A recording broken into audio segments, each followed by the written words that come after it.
U.S. The numbers are down like 23% in the first 7 months of the year. What do you say to Canadians that don't want to go to the U.S. now because of your 50% state talk, because of the trade war, the tariffs? Yeah. And Well, the fear I of understand also it. Look, I being understand deported? that, and Americans don't want to buy cars that are made in Canada. You know, I mean, we have the same conflict.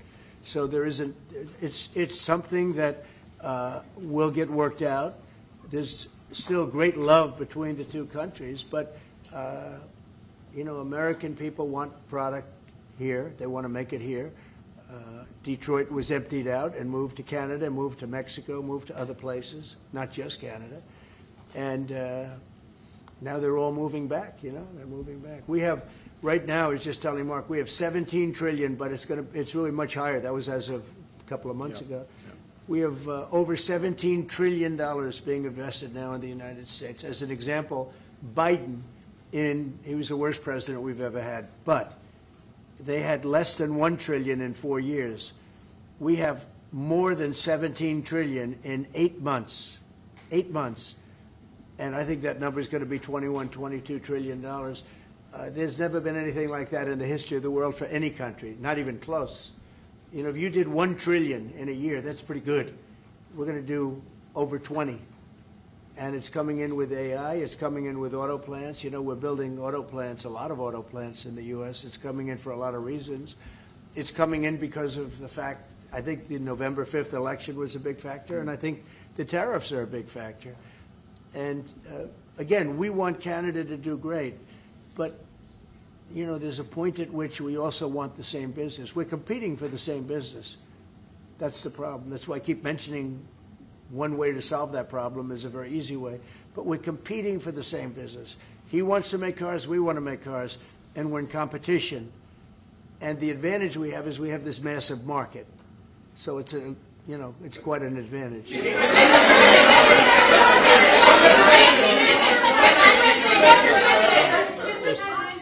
President, can we talk about Portland for a second? Are you planning to invoke the Insurrection Act?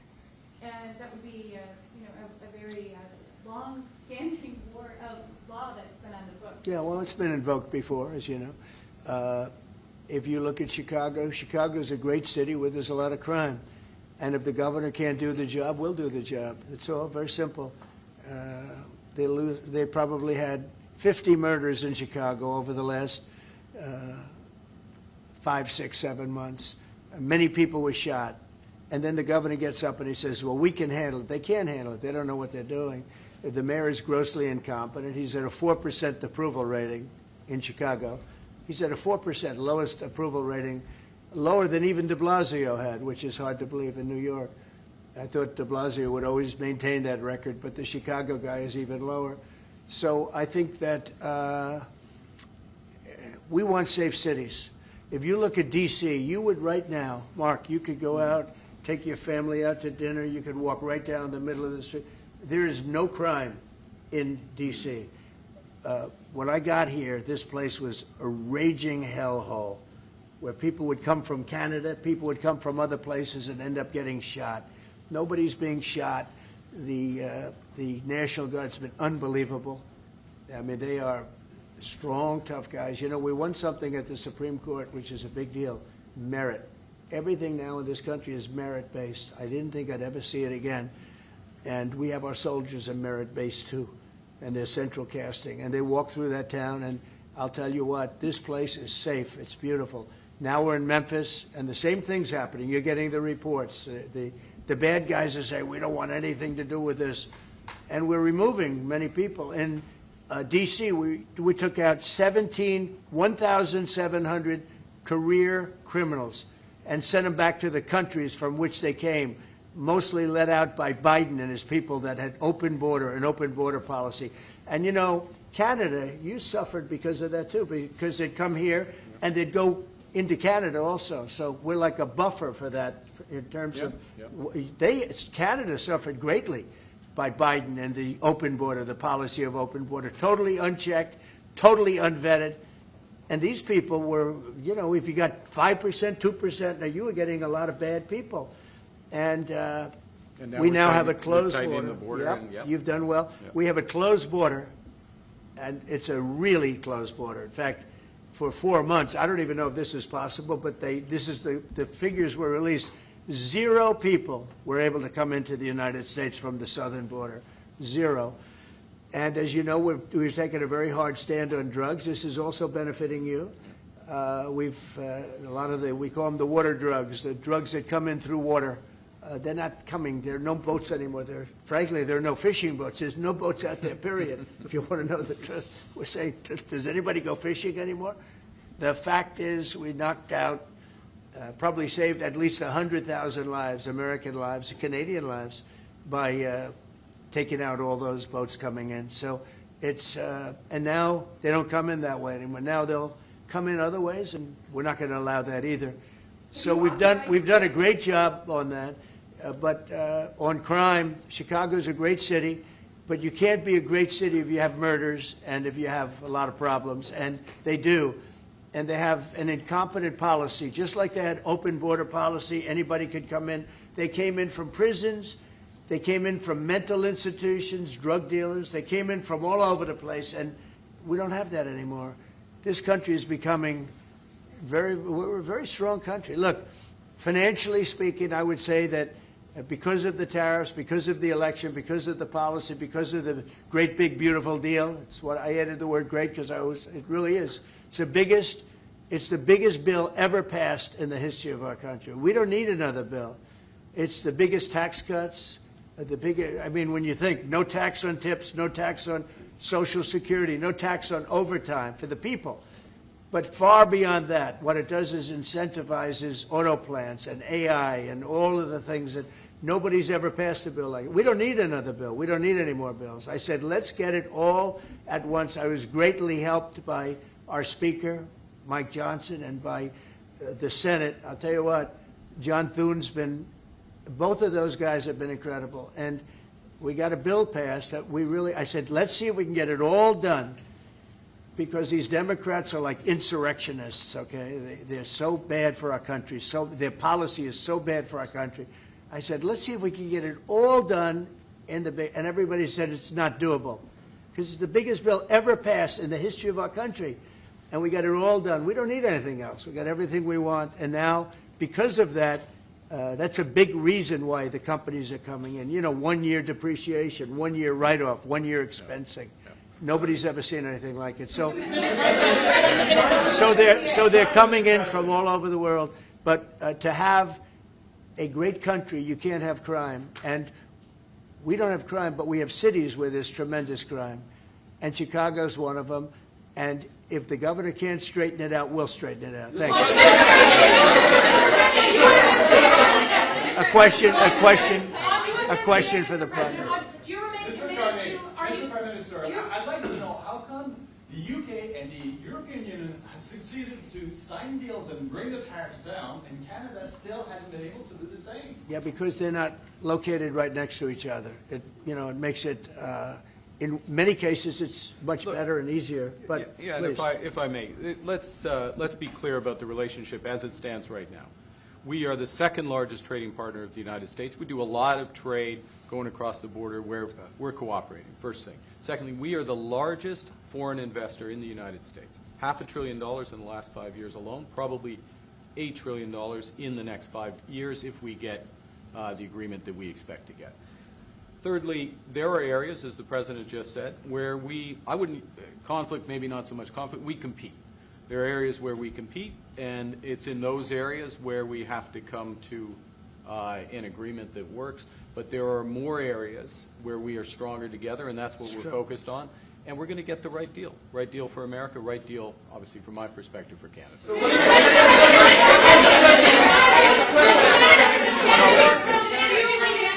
Including one thing that, wait. So one thing what we are working very closely is the Golden Dome. That's the protective mechanism, and you see how that works. It's unbelievable. Ronald Reagan wanted to have it, and at that time they didn't have the technology, even close to the technology. But he was advanced, and we'll be working together on a Golden Dome for the two countries, and it's something that I think is going to be very important, especially when you look at the world, you look at what's happening. We want to have that protection. It's really amazing. The technology is unbelievable. Mr. President, why do you say some federal workers should not get their back pay? Why do you say some? Well, you're going to have to figure that out, okay? Ask the Democrats that question. Go ahead. Mr. President, just to follow up there, I mean, the law says that when the government is reopened, that workers will receive their back pay. So are you going to define the law there, or what do you? I follow the law, and what the law says is correct, and I follow the law. I always. Mr. President, will Canada be leaving empty-handed, or will will Mr. Carney be leaving Washington with a deal on tariffs? I think they're going to be very happy. We have a lot of things that we're working on that people don't talk about. They talk about, competitiveness. She's a very competitive person. And they talk about things that we don't necessarily agree on. But I think they're going to walk away very happy. I think so. Mr.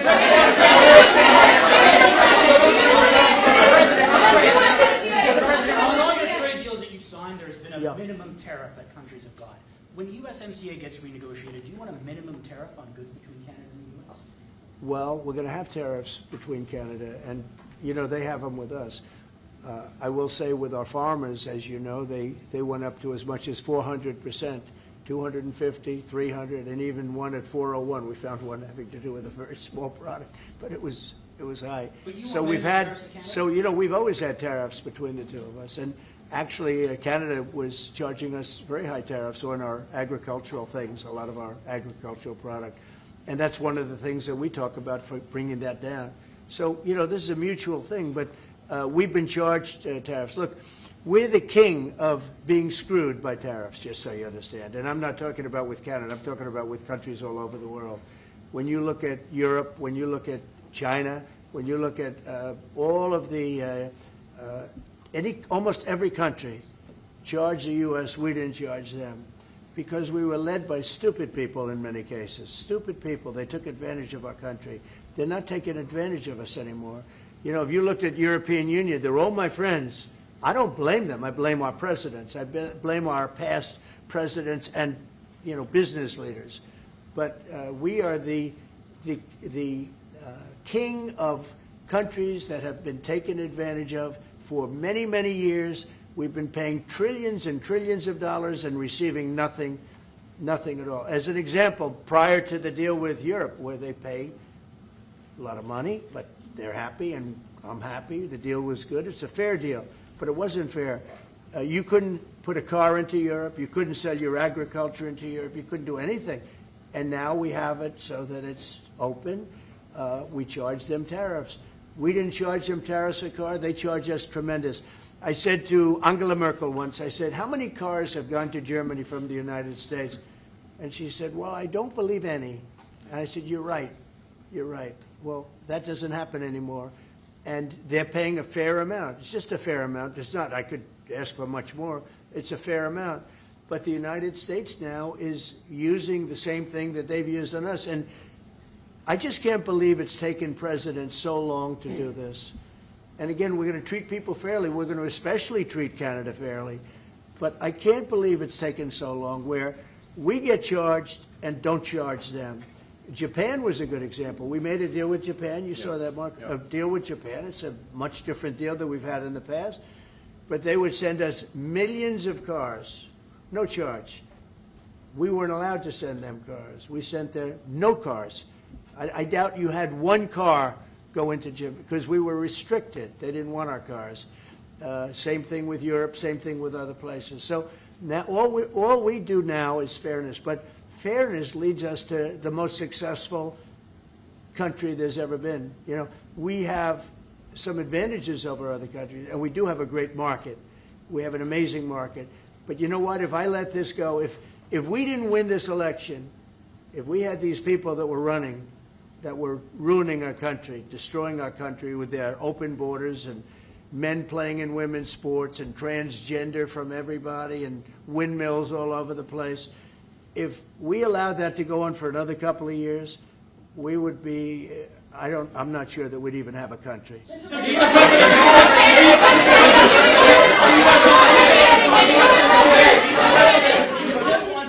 Yeah, Brian.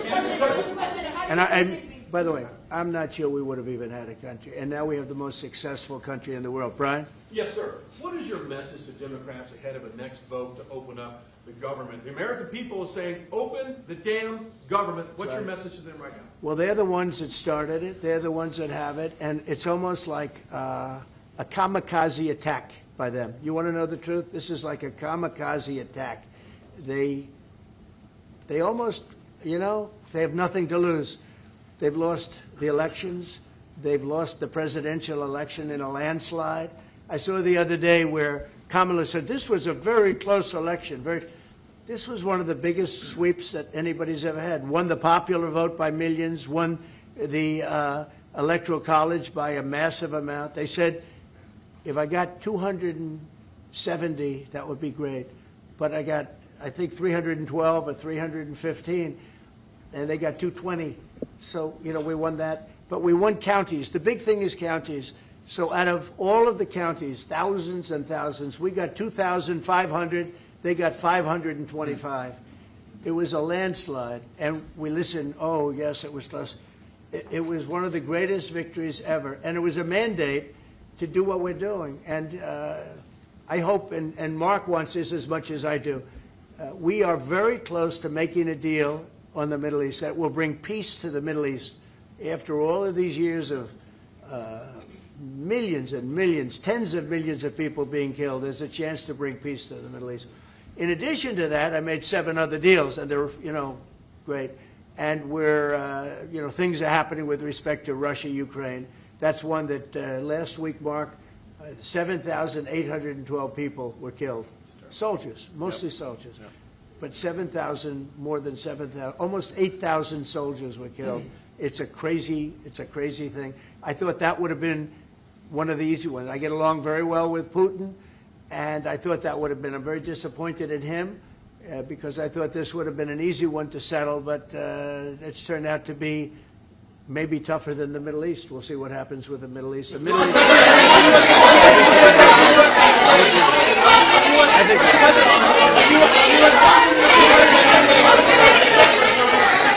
Go ahead. Behind, yes. Is the fentanyl crisis over with Canada, with the Canadian border? Is what? The fentanyl crisis. No, it's not over. It's never. I think it's never going to be over, frankly. But they've done. Canada's worked hard, and they've done a much better job than in the past. We have very few people coming in through our southern border too. We've worked with Canada and we've worked with Mexico, so we've made it a lot better. Look, 80 is too much. 80 is too much. Well, wait. I just, on fentanyl, any amount is too much. So we've gotten it down. It's down substantially. It's less than 1%, but it's, look, it's still too much. It's too much at home in Canada. A lot of people. Yeah, we got to stamp it out. On USMCA, are the two of you both committed to seeing it through in the renegotiation of that deal that you made? Well, we can renegotiate it, and that would be good, or we could just do different deals. We're allowed to do different deals if we want. We might make deals that are better for the individual What's your preference? countries. I don't care. I want to make whatever the best deal is for this country, and also very much with Canada in mind. Yeah, go ahead, please. Go ahead, sir. Sir, on China, what more can the United States and Canada do together to counter China? Well, you have to be able to compete. They're a great competitor, and Mark and I both know that, and you have to be able to compete. We have big advantages over China for lots of different reasons, and I think we're doing very well with China. I get along very well with President Xi. I'm going to be meeting him in a few weeks, as you know. I'll be meeting him in South Korea. But we've had a very good relationship for a long time. But you have to be able to compete. To do well with China, if you can't compete, you're not going to do well with China. And Canada is very competitive. I can tell you that. Canada is a very competitive country. And I think Canada's done very well over the years with China. Yeah, we have. But we'll do better together on that. Mr. President, on Golden Dome, the Middle East, what guarantees are you giving your Arab partners that Israel will not resume its offensive after the hostages are released? Well, the primary guarantee is once this deal happens, if it does happen, look, they're in negotiations right now, we are going to do everything possible. We have a lot of power, and we're going to do everything possible to make sure everybody adheres to the deal. Okay? Mr. President, Are you concerned about the delays at airports, and how do you see the shutdown moving? Oh, sure. I mean, they're all Democrat delays. There are delays at the airport. That's standard. And again, this is something that every day we put forth a bill. It's just a continuation. It's a very simple thing to sign and very simple to do. And I really think that these are people that I think they have nothing to lose. They have a party that's out of control. They have no leader. Nobody knows who the leader is. I look at people with very low IQs like Crockett, this woman Crockett. I never met her, but she's a low IQ individual. I look at AOC talking about how if they want to negotiate, they can come to my office. She's not in that position to do that. And who the hell is she to say that? And then I watch Nancy Pelosi not knowing what to do. I watch their leadership. Look, Schumer is petrified of primary because he's not going to win probably against anybody in a primary. You know, Schumer did the right thing, but he handled it badly originally a year ago. He did probably the right thing, but he handled it badly. I think Schumer is incapable of making a deal. They are a mess. They're a party that has no leadership. They have, and they have no policy. You know, I think we have great leadership, but we also have great policy. We have strong borders. We have no men and women's sports. I mean, basic things. We're not going to take your child away and change the sex of your child. We're not going to do things like that. What they're doing to the country is so incredible. And they got away with it with all their woke crap, and now it's stopped. And we have a country that's based on common sense and strength and intelligence. I mean, we have the United States of America, and I say it all the time. Other leaders have told me this. Mark hasn't yet, but I think he would. A year ago, we were a dead country, and now we are the hottest country anywhere in the world. Maybe Canada. I'll give Canada, but because I do like Canada. But you know, we're the hottest country in the world right now. There's never been a country that has the kind of money coming into it. There's never been anything like this. There has never been a country that if you take $1 trillion, that would be unbelievable. We're going to have over $20 trillion invested in this country. There's never been anything like what you're seeing, and it's based on good policy and common sense and leadership. Yeah. Mr.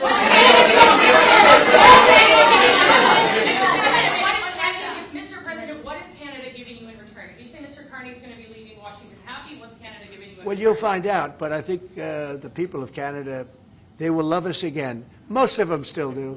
If you say only 25%, I assume a lot of them, I think they love us. And you know what? I'm not the biggest hockey fan, but I like it a lot. And I watched some of the greatest hockey games I've ever. How good were those games, right? Yeah, very good. We're coming down for the World Series, Mr. President. Oh, good. Canadians. By the way, your team is looking pretty good.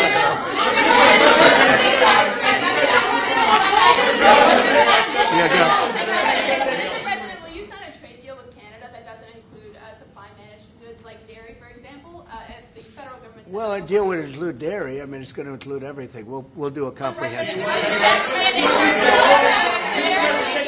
Have you identified programs to eliminate under this shutdown? Oh, sure. Which ones? We have a lot. I'm not going to tell you, but we'll be announcing it pretty soon. But we have a lot of things that we're going to eliminate and permanently eliminate. You know, one of the things that we have is some advantage, you could say. But because of the shutdown, which I think they made a big mistake, we're able to take out billions and billions of dollars of waste, fraud, and abuse. And they've handed it, you know, on a silver platter. And you know Russell Vogt, he's a serious person, very serious person, and he's sitting there and he's getting ready to cut things. And this is something that was handed to us by, I assume, Schumer. I just don't know if Schumer has any power anymore. I look at your leadership, I don't know who to speak to. I'll tell you what, I'm getting calls from Democrats wanting to meet. I never even heard their names before, and they're claiming to be leaders. The Democrats have no leader. They remind me of Somalia, okay? You know? And I met the president of Somalia. I told him about the problem he's got. I said, you have somebody from Somalia who's telling us how to run our country. She's from Somalia. He said, would you like to take her back? He said, no, I don't want her. Okay, you know who I'm talking about? Say it again, please. How many permanent jobs are you talking about to be eliminated? Well, I can tell you, I'll be able to tell you that in 4 or 5 days if this keeps going on. If this keeps going on, it'll be substantial, and a lot of those jobs will never come back.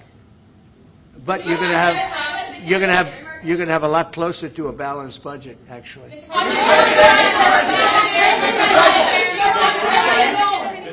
anything the Prime Minister has done that's making it more difficult to reach a deal?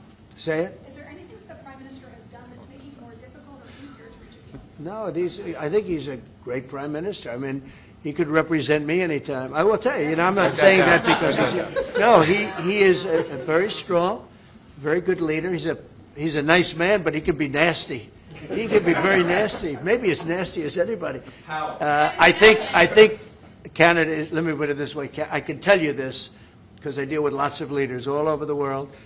He is a world-class leader. He's a man that knows what he wants, and I'm not surprised to see that he won the election and won it substantially, and I would think he's more popular now. He's a good man. He does a great job, and he's a tough negotiator. So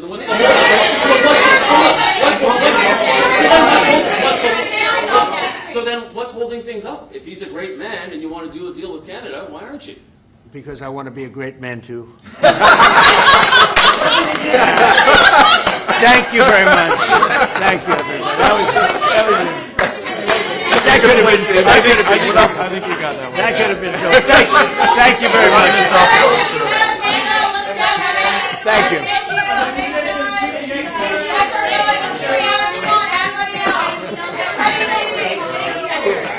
Thank you very much. Hard to finish on a better note.